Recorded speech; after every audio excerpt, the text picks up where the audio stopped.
Sounds perfect. Always love it when our mom in the know, Julie Findlay, joins us. We are right in the midst of apple season right now. So great. So we have a ton of options for you, and we're going to go through it because, A, you want people to head out and have some fun apple picking with your family. It's one of my favorite things to do in It's fall. so great, and especially this weekend when the whole focus is eating. And I love eating, so you might as well get a walk out there and get some fresh air. And all the orchards are open. And I find now the orchards, as we're getting older, as the kids are getting older, they're offering a lot more. Like there's the hay rides. Activities, right. Exactly. And the apple picking itself is fun. And don't feel bad if you bring a plastic bag, because the one thing that you want to do with your apples to make them last longer is to keep them in a plastic bag in your fridge, and they'll last up to 20 days fresh. For these apples. Okay, what should we be looking for as we're heading out into the orchard? Some good etiquette for sure is that idea where what you just did, you're just twisting the apple and you're pulling it. If you have two apples together that are growing together, make sure the two come off with you. That's one good hint, because if you just take one off that stem, the other one's just going to die and drop to the ground. All those apples that have dropped to the ground, pick them up if they look good, and that's why it's good to have little kids with you, because they can just reach those quite easily, because those end up becoming deer food if they're not picked up very well. And the one great thing is they don't mind that you eat and pick at the same time, but discard the cord with yourself. Don't drop it on the ground. Put it in your bag, because that's what brings the animals and all the pests and the insects and stuff. Let's be realistic. You cannot go apple picking and not try it. No, I know. I think that's the first thing the kids do. Plus, you want to try all the different trees, because you're never quite sure as to which ones you're going to be. And it's so great. A lot of them have where the trees are, because there's upwards of 10 different kinds of apples in Ontario. So it's fantastic. Like I've got 4 here. I've got the Cortland, I've got Empire, I've got our Macintosh that everybody loves, and then I have the Ida Red.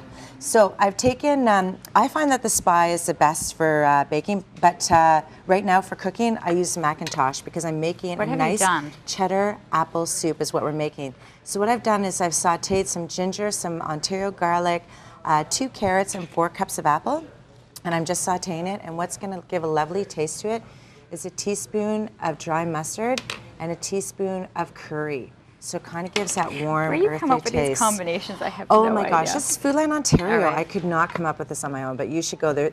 The reason I love it and make it look so easy is because all their recipes are easy. So once you're going to saute that, I know, isn't that lovely? Smells amazing, It's so great. And this is a time where you want to mix your spices with your vegetables and your fruit, because that's what's going to be happening once we get into root vegetables. So now I have 2 cups of apple cider, as well as 2 cups of low sodium chicken. With your turkey this weekend, make your stock from it. You can make this easily afterwards. And then we're just going to bring that to a boil. But while we're doing that, I've already made one for you, which you can taste. No, but this is what I like. This cheddar's going in there, right? This is what it is. So the cheddar is nice Ontario cheddar. Put right into your hot soup as much as you want.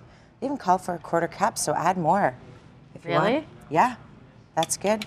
Stir it in, and there is your apple cheddar soup. Give it a little try.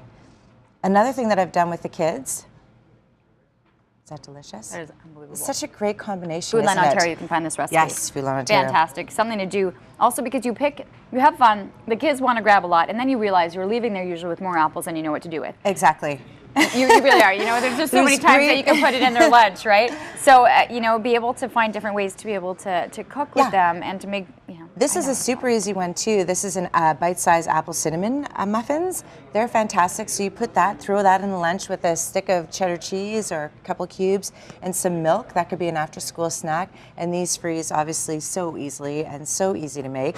But again, if you feel like you're overwhelmed from, oh my gosh, okay, the picking, the story, and all those types of things, you can go to the apple orchard. The Coronation is actually a tea house, and they have everything already made for you. So you've got your apple pie. Here, I'll take this away. You should just do this taste test. This is lovely. That was really good. I want to finish it. You can finish it. You can finish it. But you might as well try a little piece of apple pie. Oh my goodness.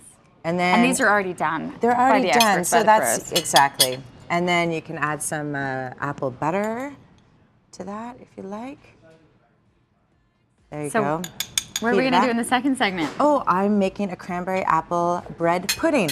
Do you my like bread goodness. pudding? And it's so I don't. easy. It's gonna be the first time I try. By the way, did you guys get the I love what you've done. Oh, that yes. can't go unnoticed. No, thank you. This really is like a little that. votive candle cutter. So this is a great way to use up those apples that you can't otherwise do. And you just cut a little hole in. And there you go. Oh, that's so fun. All right, more with Julie Findlay in just a little bit. We're going to be checking back in with Kurt Studley.